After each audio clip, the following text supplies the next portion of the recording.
പുതിയൊരു വീഡിയോയിലേക്ക് എല്ലാവർക്കും സ്വാഗതം. അങ്ങനെ ഗോവിന്ദനാണെങ്കിലും നന്ദുനോട് ചോദിക്കുന്നുണ്ടായിരുന്നു, മോളെന്തിനാ ഇങ്ങനെ ചെയ്തത്? അച്ഛൻ ഇടയ്ക്ക് ഇങ്ങനെ വഴക്ക് പറയാറുണ്ടെങ്കിലും മോൾ ഇങ്ങനെ ചെയ്യേണ്ട കാര്യമില്ലായിരുന്നു എന്ന് പറയുമ്പോൾ നന്ദു പറയുന്നുണ്ടായിരുന്നു, മറ്റുള്ളവരെ വിഷമിപ്പിക്കാൻ വേണ്ടിയിട്ടല്ല, ഞാൻ ഇങ്ങനെ മറ്റുള്ളവരുടെ ജീവിതത്തിൽ ഒരു തടസ്സമാവരുതെന്ന് വിചാരിച്ചിട്ടാണെന്ന് പറയട്ടെ. അപ്പോൾ കനക പറയുന്നുണ്ടായിരുന്നു, അതിന് അനിയുടെ കല്യാണം കഴിഞ്ഞില്ലേ എന്ന് പറയും.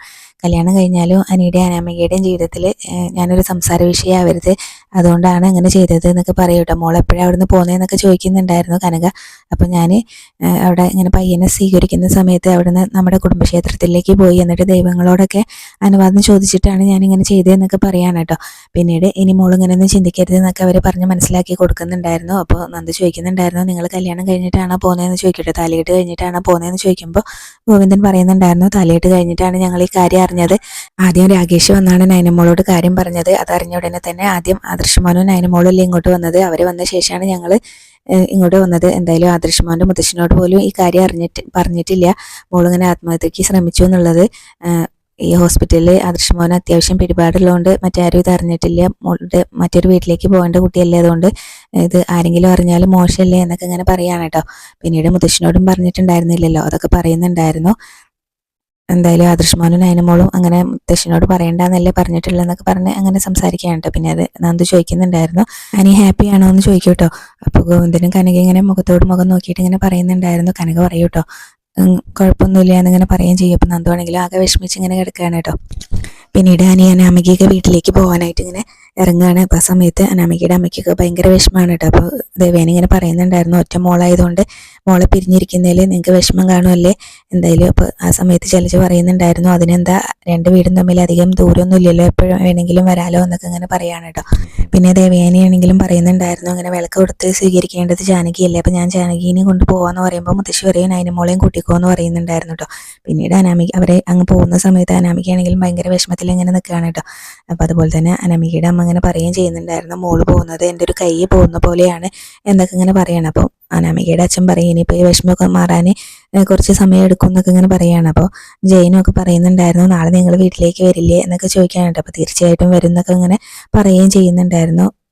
പിന്നീട് എന്തായാലും അവർ പോകാനായിട്ട് ഇങ്ങനെ ഇറങ്ങാനൊക്കെ നിൽക്കുകയാണ് കേട്ടോ. അവരങ്ങനെ സംസാരിച്ചിട്ട് അനാമികയാണെങ്കിലും ഭയങ്കര സങ്കടത്തിലൊക്കെ അങ്ങനെ നിൽക്കുകയൊക്കെ ചെയ്യുന്നുണ്ടായിരുന്നു. അപ്പോൾ അവരങ്ങ് പോകുന്നുണ്ടായിരുന്നു കേട്ടോ. അപ്പോൾ ആ സമയത്ത് അനാമികയുടെ അച്ഛനാണെങ്കിലും ഇങ്ങനെ അമ്മേനോട് പറയുന്നുണ്ടായിരുന്നു, ഏതായാലും ഇതങ്ങ് കഴിഞ്ഞ് കിട്ടിയല്ലോ എന്നൊക്കെ ഇങ്ങനെ ഓർക്കുകയാണ്. പിന്നീട് ഈ സമയം നയനിയാണെങ്കിൽ പൂജാമുറിയിൽ അനാമികയ്ക്ക് കൊടുക്കേണ്ട വിളക്കൊക്കെ ഇങ്ങനെ കത്തിച്ചുകൊണ്ടിരിക്കുകയാണ് കേട്ടോ. അപ്പോൾ ആ സമയത്ത് ജാനകി അവിടേക്ക് വന്നിട്ട് ഇങ്ങനെ പറയുന്നുണ്ടായിരുന്നു, എൻ്റെ മരുമകൾക്ക് കൊടുക്കാനുള്ള വിളക്ക് ഞാൻ തന്നെ കൊടുത്തോളാം, നീ കൊടുക്കണ്ടെന്ന് പറഞ്ഞിട്ട് അത് വാങ്ങിച്ച് അവിടെ നിന്ന് അങ്ങ് പോവാണ് കേട്ടോ. അപ്പോൾ നയനെ പിറകെ പോവുകയും ചെയ്യുന്നുണ്ടായിരുന്നു. ജാനകി വിളക്കും കൊണ്ടുവരുന്ന സമയത്താണെങ്കിലും ദേവയാനിക്ക് ഇങ്ങനെ നയനോട് പറയുന്നുണ്ടായിരുന്നു, ഞാനും ഇതുപോലെ എൻ്റെ മരുമകളെ സ്വീകരിക്കാൻ വേണ്ടിയിട്ട് വിളക്കുമായിട്ട് നിന്നതാണ്, പക്ഷേ അവിടെ ഒരു ആൾമാറാട്ടം നടന്നു, നിൻ്റെ ചേച്ചി സ്ഥാനത്ത് നീ വന്നു എന്നൊക്കെ ഇങ്ങനെ പറയാൻ കേട്ടോ. ഈ ചതി നടന്നിട്ടില്ലെങ്കിൽ ഞാൻ കുറച്ചൊക്കെ ക്ഷമിച്ചേനെ എന്നൊക്കെ ഇങ്ങനെ പറയുകയും ചെയ്യാണ്. നയനെ ഇങ്ങനെ കുറ്റപ്പെടുത്തി സംസാരിക്കുകയാണ് കേട്ടോ. അപ്പോഴേക്കും അവിടേക്ക് അനാമികയും എല്ലാവരും ഇങ്ങനെ വരുന്നുണ്ടായിരുന്നു. അപ്പോൾ ജാനകി ഇങ്ങനെ കുറ്റപ്പെടുത്തി ഇങ്ങനെ പറയുന്നുണ്ടായിരുന്നു കേട്ടോ.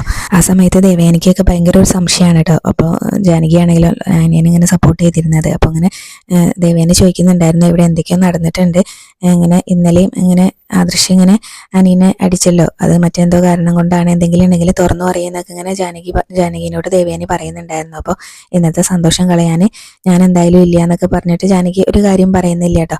പിന്നെ നയനെ ഇങ്ങനെ കുറ്റപ്പെടുത്തുന്ന സമയത്ത് മുത്തശ്ശിയാണെങ്കിലും നയനയ്ക്ക് സപ്പോർട്ടായിട്ട് നിൽക്കുകയൊക്കെ ചെയ്യുന്നുണ്ടായിരുന്നു. അവരിങ്ങനെ സംസാരിച്ച് നിൽക്കുന്ന സമയത്ത് തന്നെ മറ്റുള്ളവരുടെ വണ്ടിയൊക്കെ വന്ന് നിൽക്കുകയാണ്. ആദർശം എല്ലാവരും വണ്ടിയിൽ നിന്ന് ഇറങ്ങുന്നുണ്ടായിരുന്നു. അപ്പോൾ ദേവേനി ഭയങ്കര സന്തോഷത്തോടു കൂടി പറയുന്നുണ്ടായിരുന്നു, അനന്തപുരിയിലെ യഥാർത്ഥ മരുമകൾ എത്തിയല്ലോ എന്നിങ്ങനെ പറയാണ് കേട്ടോ. പിന്നെ ജാനകി വിളക്കും കൊണ്ടുവരുന്ന സമയത്ത് ഏട്ടത്തി വിളക്ക് കൊടുത്താൽ മതി എന്നൊക്കെ ഇങ്ങനെ പറയുന്നുണ്ടായിരുന്നു. അപ്പോൾ അതെങ്ങനെ ശരിയാവും, നെയ്യല്ലേ ഇങ്ങനെ ശരിക്കുള്ള അമ്മായിയമ്മ എന്നൊക്കെ പറഞ്ഞിട്ട് പിന്നീട് ജാനകി തന്നെയാണ് കേട്ടോ അനാമികയ്ക്ക് വിളക്കൊക്കെ കൊടുക്കുന്നത്.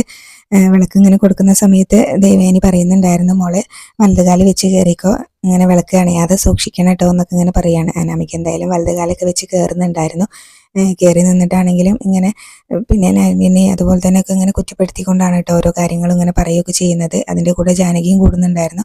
അപ്പോൾ ജലജ പറയും, ഇന്നലെ വരെ ഇവളെ സപ്പോർട്ട് ചെയ്തിരുന്ന ആളാണല്ലോ, ഇപ്പം എന്താ ഇങ്ങനെയൊക്കെ പറയുന്നത് എന്നുള്ളൊരു സംശയമുണ്ട് അവർക്കാണെങ്കിലും. അപ്പോൾ ഇപ്പൊ ഈ വീട്ടിലൊരു വെളിച്ചം വന്ന പോലെയായി. ഇപ്പൊ മറ്റുള്ളവര് നേരത്തെ 2 മരുമകൾ വന്നപ്പോൾ ഇങ്ങനെ പകൽ പോലും ഇരുട്ടായിരുന്നു എന്നൊക്കെ പറഞ്ഞ് ഇങ്ങനെ കളിയാക്കിക്കൊണ്ടിരിക്കുകയാണ് കേട്ടോ. അപ്പൊ മുത്തശ്ശിയാണെങ്കിലും ഇങ്ങനെ സപ്പോർട്ട് ചെയ്യുന്നുണ്ടായിരുന്നു. ഇവിടെ ഒന്നും സംഭവിച്ചിട്ടില്ല, 2 മരുമക്കളും വന്നിട്ട് എന്നൊക്കെ പറഞ്ഞിട്ട് ഇങ്ങനെയുള്ള ഒരു സംസാരം നിർത്താനായിട്ട് പറയാൻ കേട്ടോ. ഒരു പുതിയൊരു മരുമകളും കൂടി ഈ വീട്ടിലേക്ക് വന്നാണ്, അപ്പൊ ഈ വില കുറഞ്ഞ സംസാരം ഒന്ന് നിർത്തിക്കൂടെ എന്നൊക്കെ ഇങ്ങനെ പറയുന്നുണ്ടായിരുന്നു കേട്ടോ. പിന്നീട് അതിനുശേഷമാണെങ്കിലും ഇങ്ങനെ ആദർശ് പറയുന്നുണ്ടായിരുന്നു, മുത്തശ്ശനാണെങ്കിൽ സുഖമില്ല, മുത്തശ്ശൻ ഇങ്ങനെ ICUലേക്ക് പോകുമ്പോഴും കൂടി നയനയുടെ കാര്യമാണ് പറഞ്ഞത്. അത് ഞാനിപ്പോൾ പറയുന്നില്ല എന്നിങ്ങനെ പറയുന്ന സമയത്ത് അതെന്താ മോനെ നീ പറയാത്തത് എന്ന് പറഞ്ഞിട്ട് ജയൻ പറയൂട്ടോ. അപ്പോൾ ഇനിയിപ്പോൾ ആദർശിൻ്റെ കൂടെ ഈ കുടുംബം നയിക്കേണ്ടത് നയനമോളാണെന്നാണ് പറഞ്ഞിട്ടുള്ളത് അച്ഛൻ എന്ന് പറയട്ടോ. അങ്ങനെയാണെങ്കിൽ പിന്നെ ഞങ്ങളൊക്കെ അങ്ങ് മാറി തരാമെന്ന് ദേവയാനി പറയുന്ന സമയത്ത് ഇങ്ങനെ ജയൻ പറയുന്നുണ്ടായിരുന്നു, വഴക്കുണ്ടാക്കുന്നവർ മാറി നിൽക്കുന്ന തന്നെയാണ് നല്ലതെന്നൊക്കെ ഇങ്ങനെ പറയൂട്ടോ. അപ്പോൾ ദേവയാനി ചോദിക്കുന്നുണ്ടായിരുന്നു, ആ അഭിപ്രായം തന്നെയാണോ നിനക്കൊന്നിങ്ങനെ ആദർശിനോട് ചോദിക്കുകയാണ് കേട്ടോ. അപ്പോൾ ആദർശ് പറയുന്നുണ്ടായിരുന്നു, ആദർശ് ഇങ്ങനെ നയനെ സപ്പോർട്ട് ചെയ്യുന്ന സമയത്താണെങ്കിലും ജലജ പറയുന്നുണ്ടായിരുന്നു, ഓ തുടങ്ങി ഭാര്യ സപ്പോർട്ട് എന്ന് പറയൂട്ടോ.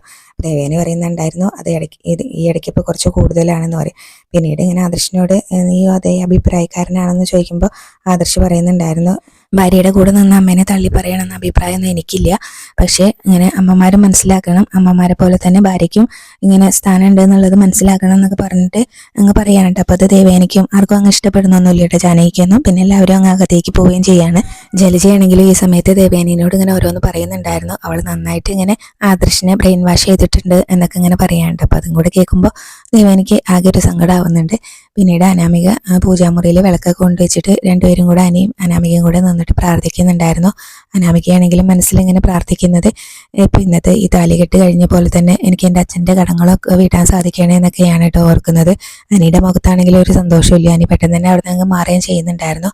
പിന്നീട് നയനെയാണ് കാണിക്കുന്നത്. നയനിങ്ങനെ അടുക്കളയിൽ ഇങ്ങനെ അവർക്ക് കൊടുക്കാനുള്ള പാല് തിളപ്പിച്ചുകൊണ്ടിരിക്കുകയാണ് കേട്ടോ. അപ്പോൾ ഇത് കണ്ടുകൊണ്ട് ജാനകി അവിടേക്ക് വരികയാണ്. അപ്പോൾ ജാനകിക്ക് ആകെ ദേഷ്യമാവുന്നുണ്ട് കേട്ടോ, നിന്നോട് ആരാ ഇതൊക്കെ ചെയ്യാൻ പറഞ്ഞത്, എൻ്റെ മകനും മരുമകൾക്കും പാലും പഴവും കൊടുക്കാനുള്ളത് ഞാൻ തിളപ്പിച്ചോളാം എന്നൊക്കെ പറയാണ് കേട്ടോ. അപ്പോൾ ഇളയമ്മയ്ക്ക് ഇത് നേരത്തെ പറഞ്ഞുകൂടായിരുന്നു എന്നിങ്ങനെ നയന ചോദിക്കുന്നുണ്ടായിരുന്നു. ആ സമയത്ത് ജാനകി പറയും, നീ ഇതിൽ എന്തൊക്കെ കൃത്രിമം കാണിക്കുന്ന ആർക്കറിയാമെന്ന് പറയും കേട്ടോ. അപ്പോൾ നിന്നെ ഞാൻ നന്നായിട്ട് മനസ്സിലാക്കിയിട്ടുള്ളതാണെന്ന് പറയുമ്പോൾ നയന പറയുന്നുണ്ടായിരുന്നു, ഇളയമ്മ എന്നെ ഒട്ടും മനസ്സിലാക്കിയിട്ടില്ല, അങ്ങനെ മനസ്സിലാക്കിയെങ്കിൽ എന്നോട് ഇങ്ങനെയൊന്നും സംസാരിക്കില്ലായിരുന്നു, ഞാൻ സ്വാർത്ഥതയും വിഷമൊക്കെ ഉള്ളിൽ കൊണ്ടുവച്ച് നടക്കുന്നവളായിരുന്നെങ്കിൽ ഇനി കല്യാണം ഒരിക്കലും നടക്കില്ലായിരുന്നു, അതും കൂടെ ഇളയമ്മ മനസ്സിൽ വെച്ചു എന്ന് പറഞ്ഞിട്ട് നയന അവിടെ നിന്ന് പോകുന്നുണ്ടായിരുന്നു കേട്ടോ. ദേവയാനിയാണെങ്കിൽ അനാമികയുടെ അടുത്ത് തന്നെ ഇരിക്കുന്നുണ്ട് കേട്ടോ. എന്നിട്ട് ഭയങ്കര സ്നേഹത്തിലേക്ക് ഇങ്ങനെ സംസാരിക്കുകയൊക്കെ ചെയ്യുന്നുണ്ടായിരുന്നു. മോളുടെ മുഖത്ത് നല്ല വിഷമമുണ്ടല്ലോ. അപ്പോൾ മോളിങ്ങനെ വീട്ടിലേക്ക് പോകുന്ന സമയത്ത് അനിയനെയും കൂട്ടി കുറച്ച് ദിവസം അവിടെ നിന്നോ എന്നൊക്കെ ഇങ്ങനെ പറയുകയാണ്. അപ്പോൾ ജലജ മനസ്സിൽ ഓർക്കുന്നുണ്ടായിരുന്നു, ഇവളിപ്പോൾ എല്ലാവരും കൂടെ തലയിൽ കയറ്റി വെച്ച് ഇതാക്കുമല്ലോ എന്നൊക്കെ ഇങ്ങനെ മനസ്സിൽ ഓർക്കുകയും ചെയ്യാണ് കേട്ടോ. അനാമികയുടെ വിഷമം കണ്ടിട്ടാണെങ്കിലും ഇങ്ങനെ ഓരോന്ന് പറഞ്ഞുകൊണ്ടിരിക്കുന്ന സമയത്ത് വീണ്ടും നയനേനെയും നവ്യേനെയും ഒക്കെ കുറ്റപ്പെടുത്തുകയാണ് കേട്ടോ. അപ്പോൾ അവരിങ്ങനെ ഈ വീട്ടിലേക്ക് വന്നപ്പോൾ അവരുടെ അമ്മയുടെ അച്ഛൻ്റെയൊക്കെ മനസ്സിൽ ഇങ്ങനെ കല്യാണത്തിനുള്ള പക്കമേളത്തിനേക്കാളും ഭയങ്കര ഇതിലായിരുന്നു, ഭയങ്കര സന്തോഷത്തിലായിരുന്നു, ഭയങ്കര ശബ്ദത്തിലായിരുന്നു എന്നൊക്കെ പറഞ്ഞിട്ട് ഓരോന്നും ഇങ്ങനെ വീണ്ടും കുത്തി ഇങ്ങനെ ഓരോന്ന് സംസാരിക്കുകയൊക്കെ ചെയ്യുന്നുണ്ടായിരുന്നു. അപ്പോൾ ആദർശിനെ അത് ഇഷ്ടാവുന്നില്ല കേട്ടോ. അപ്പോൾ ആദർശ് തിരിച്ച് നന്നായിട്ട് പറയുന്നുണ്ടായിരുന്നു, നയനേനെ സപ്പോർട്ട് ചെയ്ത് തന്നെയാണ് കേട്ടോ അങ്ങനെ സംസാരിക്കുകയൊക്കെ ചെയ്യുന്നത്.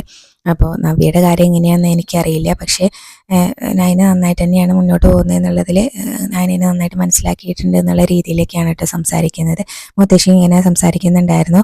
അപ്പോൾ നയനയും നവ്യൊക്കെ ഇങ്ങനെ വീട്ടിലേക്ക് വന്നത് ഭയങ്കര എന്തോ ദോഷമാണ് എന്നുള്ള രീതിയിലേക്ക് സംസാരിക്കുമ്പോൾ അതുകൊണ്ട് ഈ കുടുംബത്തിന് ഒരു ഇതും സംഭവിച്ചിട്ടൊന്നുമില്ല എന്നൊക്കെ പറഞ്ഞിട്ട് ഇങ്ങനെ അനാമികയ്ക്ക് പറഞ്ഞു കൊടുക്കുന്നുണ്ടായിരുന്നു കേട്ടോ.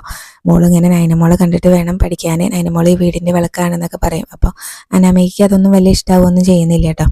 അപ്പോൾ അങ്ങനെ സംസാരിച്ചുകൊണ്ട് നിൽക്കുന്ന സമയത്താണെങ്കിൽ ദേവേനി പറയുന്നുണ്ടായിരുന്നു, അമ്മ അങ്ങനെ പലതും പറയും, മോളതൊന്നും കാര്യമാക്കണ്ട കേട്ടോ, ഇങ്ങനെ കള്ളം ചതിയും കൊണ്ട് നടക്കുന്നവരുടെ വാക്കായിട്ട് മുന്നോട്ട് പോയിട്ടുണ്ടെങ്കിൽ അത് ശരിയാവില്ല എന്നുള്ളതിലൊക്കെ ഇങ്ങനെ സംസാരിക്കുകയാണ്. അപ്പോൾ ജാനകി എപ്പോഴേക്കും പാലും ഇതൊക്കെ ആയിട്ട് വരുന്നുണ്ടായിരുന്നു. പിന്നെ ദേവേനി പാലും ഇതൊക്കെ എടുത്ത് കൊടുക്കാൻ കേട്ടോ, പാലും പഴമൊക്കെ എടുത്ത് കൊടുക്കുന്നുണ്ടായിരുന്നു. അപ്പോൾ അവരിങ്ങനെ അത് കഴിക്കുന്ന സമയത്തും ദേവേനി ഓരോ കാര്യങ്ങളും ഇങ്ങനെ പറയുന്നുണ്ടായിരുന്നു കേട്ടോ. പിന്നീട് ഇങ്ങനെ എനിക്ക് ആ സമയത്ത് ഒരു കോൾ വരുന്നുണ്ടായിരുന്നു. അപ്പോൾ എനിക്ക് പെട്ടെന്ന് തന്നെ പുറത്ത് പോകണമെന്ന് പറയും കേട്ടോ. അപ്പം അനിയുടെ ഫ്രണ്ട്സ് അവിടെ ഹോട്ടലിൽ വെയിറ്റ് ചെയ്യാനെന്നൊക്കെ പറഞ്ഞിട്ട് അങ്ങോട്ട് പോകണം, ഞാൻ പെട്ടെന്ന് തന്നെ പോയിട്ട് വരാമെന്നൊക്കെ പറയുമ്പോൾ ജാനകി പറയുന്നുണ്ടായിരുന്നു, നീ ഒറ്റയ്ക്ക് പോകണ്ട, ആദർശിനെയും കൂട്ടിയിട്ട് പോയിക്കോന്ന് പറയുന്നുണ്ടായിരുന്നു കേട്ടോ. അപ്പം ഞാൻ കൊച്ചുകുട്ടിയൊന്നും അല്ലല്ലോ എന്നൊക്കെ ഇങ്ങനെ അനി പറയാണ്, ഞാൻ പോയിട്ട് പെട്ടെന്ന് തിരിച്ചു വരുമെന്ന് പറയുമ്പോൾ മുത്തശ്ശി അതിനെ സപ്പോർട്ട് ചെയ്യുന്നുണ്ടായിരുന്നു കേട്ടോ. അവനിപ്പോൾ ഒരു ഭർത്താവല്ലേ, അപ്പോൾ അവന് ഇങ്ങനെ അപ്പോൾ ആ സമയത്ത് ദേവേനി പറയും, അവന് ഇങ്ങനെ ഭർത്താവാണെങ്കിലും തീരെ പക്വതയില്ല എന്നൊക്കെ പറഞ്ഞ് ഇതാക്കുന്നുണ്ടായിരുന്നു. എന്തായാലും ഞാൻ പോയിട്ട് വരാമെന്ന് പറഞ്ഞിട്ട് അനി അവിടെ നിന്ന് പോകുന്നുണ്ടായിരുന്നു കേട്ടോ. പിന്നീട് അതുപോലെ തന്നെ അനാമികയാണെങ്കിലും ഇങ്ങനെ പറയുന്നുണ്ടായിരുന്നു, അനിയുടെ മുഖത്തുള്ള പാട് അനി കൊച്ചുകുട്ടിയൊന്നല്ല, അതെല്ലാവരും ഒന്ന് മനസ്സിലാക്കണം എന്നൊക്കെ പറഞ്ഞിട്ട് അങ്ങ് തുടങ്ങുകയാണ് കേട്ടോ. അനിയുടെ മുഖത്തുള്ള പാട് എവിടെയും തട്ടിയോ മുട്ടിയതോ എന്നല്ല, സത്യങ്ങളൊക്കെ ഞാൻ അറിഞ്ഞിട്ടുണ്ട്. അപ്പോൾ എന്നാലും മദ്യപിക്കുന്നത് എനിക്കും ഇഷ്ടമല്ല, എന്നാലും ഇങ്ങനെ തല്ലേണ്ടിയിരുന്നില്ല ആദർശേട്ടാന്ന് പറയൂ കേട്ടോ. അപ്പോൾ ആദർശ് പറയുന്നുണ്ടായിരുന്നു, തെറ്റ് പറ്റിപ്പോയി, അതിന് ഞാൻ ക്ഷമ ചോദിക്കുകയാണ്, ഇനിയിപ്പോൾ ഞാൻ അതിനനുസരിച്ച് മുന്നോട്ട് പോയിക്കോളാം എന്നിങ്ങനെ ആദർശ് പറഞ്ഞിട്ട് അവിടെ നിന്ന് അങ്ങ് പോകണം കേട്ടോ. അപ്പം നയനയും പിറകെ അങ്ങ് പോകുന്നുണ്ടായിരുന്നു. അപ്പോൾ ജലജ മനസ്സിലോർക്കുന്നുണ്ടായിരുന്നു, ഞാനത് പറഞ്ഞത് വിളങ്ങാനും പറയുമോ എന്നിങ്ങനെ മനസ്സിലോർക്കുന്നുണ്ടായിരുന്നു കേട്ടോ. അപ്പോൾ ജലജയാണ് ആ കാര്യം അനാമികനോട് പറഞ്ഞിട്ടുള്ളത്. അപ്പോൾ ഇങ്ങനെ ആദർശിനോട് അനാമിക അങ്ങനെ പറയുന്ന സമയത്ത് ഇങ്ങനെ മുത്തശ്ശിക്കും ഒക്കെ വിഷമാവുന്നുണ്ട് കേട്ടോ, നയനയ്ക്കൊക്കെ വിഷമാവുകയും ചെയ്യുന്നുണ്ടായിരുന്നു. പിന്നീട് അവരങ്ങ് പോകുന്ന സമയത്ത് ദേവേനി ഇങ്ങനെ പറയാണ്, എന്ത് ചെയ്യാനാ മോളെ, ഇപ്പോൾ കയറിപ്പോയില്ലേ ഒരുത്തി, അതുപോലെ അവളുടെ ചേച്ചിയും ഈ വീട്ടിലെ പാഴുക്കളാണെന്ന് ഇങ്ങനെ അനാമികയ്ക്ക് ഇങ്ങനെ പറഞ്ഞു കൊടുക്കുകയാണ് കേട്ടോ, ദേഷ്യത്തോടുകൂടി. അപ്പോൾ അനാമികയാണെങ്കിലും ഇങ്ങനെ അതൊക്കെ കേട്ട് ഇങ്ങനെ നിൽക്കുകയാണ്. അവിടെയാണ് ഇന്നത്തെ എപ്പിസോഡ് അവസാനിച്ചിട്ടുള്ളത്.